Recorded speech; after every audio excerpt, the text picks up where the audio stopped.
കവശ്ശേരി പഞ്ചായത്ത് വികസന സെമിനാർ നടത്തി.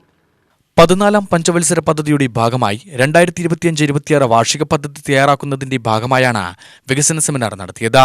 പഞ്ചായത്ത് ഹാളിൽ നടത്തിയ വികസന സെമിനാർ പി സുമോദമല്ലെ ഉദ്ഘാടനം ചെയ്തു. 14ാം പഞ്ചവത്സര പദ്ധതിയുടെ ഭാഗമായി നമ്മുടെ ഈ ഗ്രാമപഞ്ചായത്തിൽ സർക്കാരിൻ്റെ പ്ലാൻ ഫണ്ട് ഉൾപ്പെടെ ഉപയോഗപ്പെടുത്തി ഏതെല്ലാം വികസന ക്ഷേമ കാര്യങ്ങൾ ഇത്തരം ഒരു സാഹചര്യത്തിൽ അല്ലെങ്കിൽ വരുന്ന മാസം കാലയളവിൽ നടത്താമെന്നതിനെ സംബന്ധിച്ചുള്ള ക്രിയാത്മകമായ ഉൾപ്പെടലുകളാണ് ഈ സെമിനാറിൻ്റെ ഭാഗമായി ഉണ്ടാകേണ്ടത്.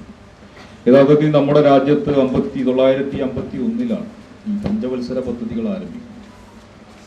ഇന്ത്യയുടെ ഒന്നാമത്തെ പ്രധാനമന്ത്രി ജവഹർലാൽ നെഹ്റു അദ്ദേഹം അന്നത്തെ സോവിയറ്റ് യൂണിയനിൽ നിന്നുള്ള പ്രചോദനം ഉൾക്കൊണ്ടുകൊണ്ടാണ് 1947 ശേഷം പഞ്ചവത്സര പദ്ധതികൾ ആരംഭിക്കുന്നു. ഓരോ 5 വർഷക്കാലവും നമ്മുടെ രാജ്യത്ത് നടപ്പിലാക്കേണ്ട ഫോക്കസ് ചെയ്യേണ്ട പദ്ധതികൾ എന്ന നിലയിൽ അത് കാർഷിക മേഖലയിൽ, വ്യവസായ മേഖല, ഇങ്ങനെയെല്ലാം വളരെ പ്രധാനപ്പെട്ടതാണ്.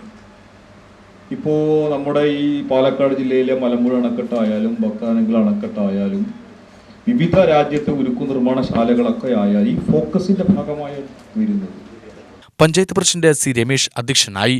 വികസനകാര്യ സ്റ്റാൻഡിംഗ് കമ്മിറ്റി ചെയർമാൻ മണി വാവുള്ളിപ്പതി വാർഷിക പദ്ധതി രേഖ അവതരിപ്പിച്ചു. ആസൂത്രണ സമിതി വൈസ് ചെയർമാൻ പി കുഞ്ഞിരാമൻ ചർച്ച ക്രോഡീകരിച്ചു. ജില്ലാ പഞ്ചായത്ത് അംഗം PM Ali, panchayat vice president Ushadevi Satheesan, secretary PK Malathi, Beena Gopi, Girijarajan എന്നിവർ പ്രസംഗിച്ചു.